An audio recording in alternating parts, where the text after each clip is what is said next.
자, 오늘은 더 사지 않을 주식이라면 이것은 보유하는 게 맞는 것인가? 아니면 바이 안 할 거면 셀하는 게 맞는 것인가? 이 딜레마에 대해서 얘기를 해볼까 합니다. 사실 이 얘기는 누구나 한 번씩 고민을 해왔던 얘기입니다.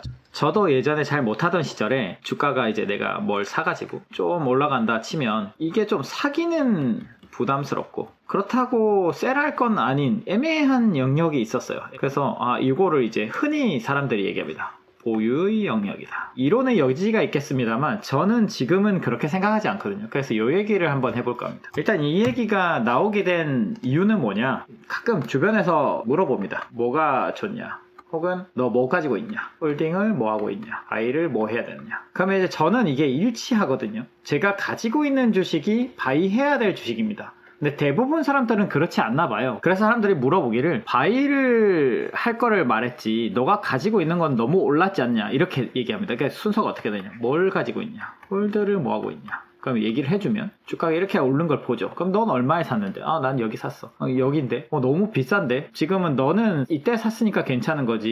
이 가격에서는 좀 그렇다. 들어가기가. 엔트리가 좀 어렵다. 그러면 2번. B라는 거 새롭게 바닥을 기고 있는 거를 바이할 거를 추천해달라. 이런 흐름으로 갔거든요. 사람들이 이제 얘기를 물어보면. 근데 사실 저는 어떻게 보면은 아까 말씀드렸다시피 가지고 있을 거면 더 사야 된다. 그러니까 더 살 게 아니면 팔아야 된다라고 생각하는 입장이에요. 사람마다 의견이 다를 수 있습니다. 자, 이게 그럼 왜 그런가? 제가 종종 얘기를 했습니다. 더 매력적인 자산으로 옮기는 것. 이것이 포트폴리오 매니지먼트다. 저는 그렇게 생각하거든요. A라는 자산이 2만원, 4만원, 6만원, 6만원, 8만원, 10만원, 12만원 이렇게 올라간다고 치고 B라는 자산이 3만원, 2만원 이렇게 가고 있다고 치죠. 그래서 내가 이거를 종목을 보유를 2개를 하고 있는데 얘가 이렇게 내려갔으니까 매력도가 증가했죠. 펀더멘탈이 바뀌지 않았다는 하에서 그러면 이제 더 증가한 만큼의 비중을 더 심는 거고 얘는 이렇게 올라갔으면 더 가격이 증가한 만큼 비중을 빼는 겁니다. 기본은 이래요. 펀더멘탈이 동일하다면. 근데 또 여기서 변수가 있죠. 이게 펀더멘탈이 점점 만약에 예를 들어 증가를 하고 있어서 혹은 원래부터 굉장히 극저평가 상태여서 가격이 이렇게 올라도 이 친구랑 비교했더니 여전히 얘가 더 매력적이야. 그러면은 이게 가격이 올랐다고 비중을 줄일 이유가 될까요? 그래서 저는 제가 가진 종목을 매번 테스트한다고 얘기를 했죠. A, B, C 이렇게 있으면 수많은 다른 이러이러한 종목들하고 비교를 합니다. 그래서 계속 테스트를 하는 거예요. 이 안에서도 비교를 해야겠죠. 왜냐면 비중 조절을 해야 하기 때문에. 그래서 안에서는 이제 비중 조절을 위한 거고 여기는 편출입을 위한 겁니다. 그래서 저번에 그런 얘기도 했어요. 제가 비중 조절을 통해서 얻는 수익이 훨씬 많을 수 있다. 그게 무슨 말이냐? 사람들은 그냥 한 종목을 계속 사가지고 보유해야 된다 생각하지만 어떤 종목이 올라가는 그 과정에는 이렇게 갔다가 흘러가다가 이렇게 가기도 하고 이렇게 가다가 이렇게 내려갔다가 이렇게 가기도 하고 여러 가지 과정을 거치죠. 그럼 요 부분에서 이런 것들을 이제 우리가 무조건 피할 수는 없겠지만 과하게 어느 정도 올랐고 그 와중에 다른 어떤 종목이 내려갔거나 유지하고 있다면 비중을 좀 덜어서 이쪽에 더 태울 수는 있겠죠. 그러면 결과적으로 드러나는 것이 어떤 종목의 이런 흐름에 어떤 다른 종목이 이런 흐름을 가진다던가 혹은 그냥 이렇게 해서 이렇게 된다던가 이 정도의 갭을 이용할 수 있는 플레이가 가능하다는 겁니다. 저는 이걸 많이 하거든요. 실제로 과도하게 갑자기 오버슈팅을 하게 되면 과연 이게 매력적일까 이게 매력적일까 비교해보면 꽤 이게 매력적인 경우가 있어요. 그러면 비중을 옮기면 물론 이제 이가 더 갈 수도 있겠죠. 그거는 우리가 어떻게 컨트롤할 수 없는 부분이고 근데 보통 많은 경우 한 번에 이렇게 올라가는 경우보다 이렇게 가는 경우가 저는 많았던 것 같아요. 그렇기 때문에 이거를 굳이 이게 또 길거든요. 2년 3년 이렇게 걸릴 때도 있어요. 적게 걸릴 때는 1, 2년. 그러면 굳이 이거를 저희가 겪을 필요가 없잖아요. 그러니까 어느 정도 올라갔을 때 이게 매력적인 부분이 좀 덜하다 다른 데보다. 그럼 비중을 좀 줄이는 거죠.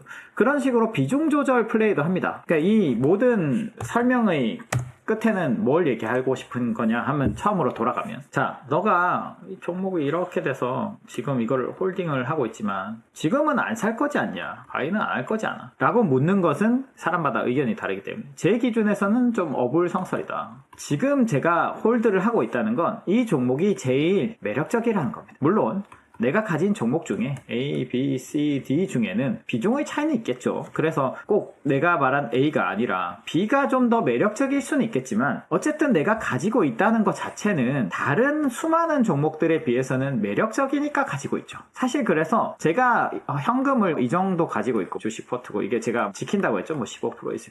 만약에 정말로 매력적이 많다. 10%까지 내려가기도 하는데 이 정도를 지킨다고 하면 이 현금 말고는 더 이상 투입할 현금이 없을 때 그냥 홀드 상태가 되는 겁니다. 그거 아니고서는 계속 바이 상태인 거예요. 그러니까 돈이 더 들어온다 그러면 더 사겠죠. 돈이 더 들어오면 아마 더 살 겁니다. 그런 상태인 거고, 그리고 만약에 또 이런 경우도 있어요. 주가가 꽤 내려가요. 모든 시장의 주가가 다 내려가서 이 주가들이 막 30%씩 빠졌어요. 그럼 현금이 15% 있었는데 갑자기 비중이 뭐 25%로 늘어날 수도 있잖아요. 그러면 늘어났다. 왜냐? 전체 자산이 가격이 줄어들었기 때문에.